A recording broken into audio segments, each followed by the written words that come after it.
आप सभी को मेरा प्रणाम।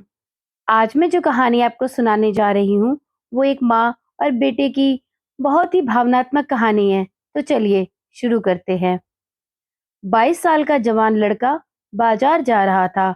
आज उसके जीवन की पहली कमाई यानी कि उसकी पहली सैलरी आई थी। अपनी पहली कमाई से वो अपनी माँ के लिए एक जोड़ी चप्पल खरीदना चाहता था। बाजार में एक अच्छे से चप्पल की दुकान देखकर वो उसके अंदर गया। दुकान वाले से कहा, सेठ जी, लेडीज के लिए एक जोड़ी अच्छी सी चप्पल दिखाइए। दुकान वाले ने लड़के को चप्पल का नाप पूछा। लड़के ने कहा, उसे पैरों का नाप तो नहीं पता, लेकिन उसके पास उसके माँ के पैरों की एक आकृति है। और पूछा कि क्या वह इस आकृति को देखकर उसके हिसाब से सही चप्पल की जोड़ी दे सकेगा या नहीं। दुकान वाला लड़के की बात सुनकर आश्चर्यचकित था। दुकान वाले ने कहा कि भाई, हमने कभी इस तरह की आकृति के हिसाब से चप्पलें नहीं बेची हैं, और भला कोई आकृति दिखाकर चप्पल क्यों खरीदेगा। तुम खुद अपनी माँ को यहाँ लेकर आओ और उनके पैरों का नाप देकर क्यों नहीं चप्पल ले जाते हो।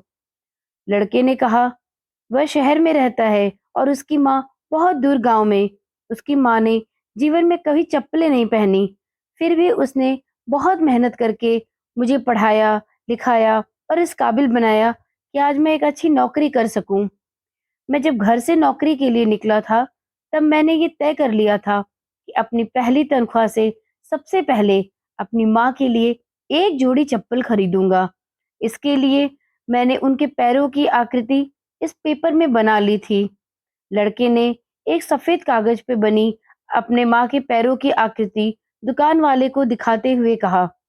लड़के की बातें सुनकर दुकान वाले की आंखों में आंसू आ गए। उसने अपने तजुर्बे के हिसाब से आकृति को देखकर योग्य माप की चप्पलें उस लड़के को दे दी।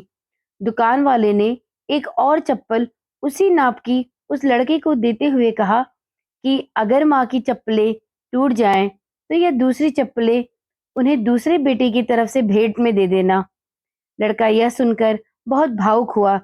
लड़के ने उस दुकानदार को उसके भेंट स्वरूप दी गई चप्पलों के लिए धन्यवाद किया और चप्पलों के दोनों जोड़ी लेकर वह दुकान से जाने लगा।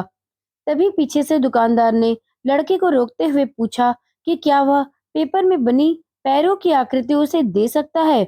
लड़के ने दुकानदार को अपनी माँ के पैरों की आकृति बनी वह पेपर दे दिया और वहां से चला गया। दुकान में काम करने वाले कर्मचारी ये देखकर हैरान थे। उन्होंने दुकानदार से पूछा, उन्होंने किसी महिला के पैरों की आकृति को भगवान के मंदिर में क्यों रखा है। दुकानदार ने कहा, यह किसी साधारण महिला के पैरों की आकृति नहीं है।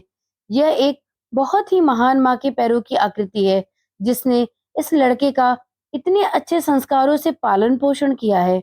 इस लड़के की तरक्की को कोई भी नहीं रोक सकता, और मुझे पूरा विश्वास है कि इन पैरों की कृपा की वजह से हमारी दुकान भी हमेशा हरी भरी रहेगी। दुनिया में माँ हर किसी की होती है। बिना माँ के जीवन संभव नहीं है, लेकिन बहुत कम खुशनसीब लोग होते हैं जिन्हें ऐसी माँ और ऐसी माँ के दिए गए संस्कार मिलते हैं। उम्मीद है कि इस कहानी ने आपको जरूर प्रभावित किया होगा। फिर मिलते हैं एक अगली नई कहानी के साथ। धन्यवाद।